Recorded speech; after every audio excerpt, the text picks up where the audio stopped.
ও আমাকে প্রতিটা বাড়ি বলছে যে আমাকে চালিয়েছে, আমি ওদেরকে চালাই নাই। তো আমি যে 13 বছর বিজনেস করছি গার্মেন্টসের, আমি বাড়িটাও আমি করছি, ঠিক আছে। তো এগুলা সে করছে, তার বিজনেস এত বড়। সে বুটিক্সের কথা বলে, বুটিক্স আমার এই বাড়িটা 9 বছর হয়েছে, নতুন বাড়ি। এটা 9 বছরের ভিতরে একটা বুটিক্সের কাজ হয় নাই। হয়েছে আগের বাড়িতে, যেটা স্ট্যান্ডার্ড গ্রুপ নিয়ে নিছে, সেই বাড়িতে হয়েছে 6 মাস। সেটা আমি কষ্ট করি, সে যেমন কষ্ট করছে আমিও কষ্ট করছি। আমি ইসলামপুর থেকে কাপড় আনছি, কাপড় রং করার পরে ধোয়ার কাজ আমি করছি, বাঁধার কাজ আমি করছি। 6 মাস করার পরে দেখি যে একটা থ্রি পিসে 150 থেকে 200 টাকা লাভ হয়।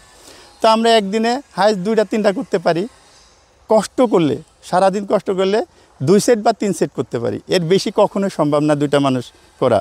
তো সারাদিনের 2জনা যদি করি, তাহলে একজনের মানে সকাল থেকে রাত পর্যন্ত যদি করি, রাত 7টা 8টা পর্যন্ত করি, তাহলে 600 টাকা লাভ করতে পারবো।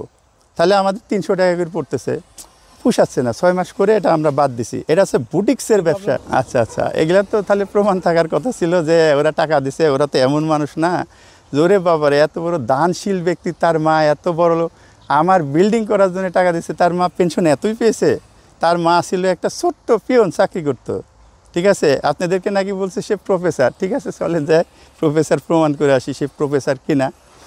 আর সে আমি জানা মতে 15 থেকে 20-এর ভিতরে পেনশন, ওটা তো পেনশন না, মানে পুরা চাকরি তো উনি করে নাই।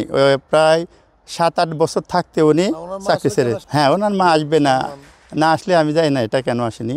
তো 7-8 বছর আগে চাকরি থাকার 8-10 বছর আগে সে চাকরি ছাড়ছে, তার বোনের কথায়।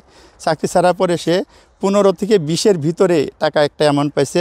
এখনও সেটা ব্যাংকে আছে এবং 3 ভাই বোনের নামে সমান করে, যে আমি মারা গেলে তারাই সমানভাবে পাবে।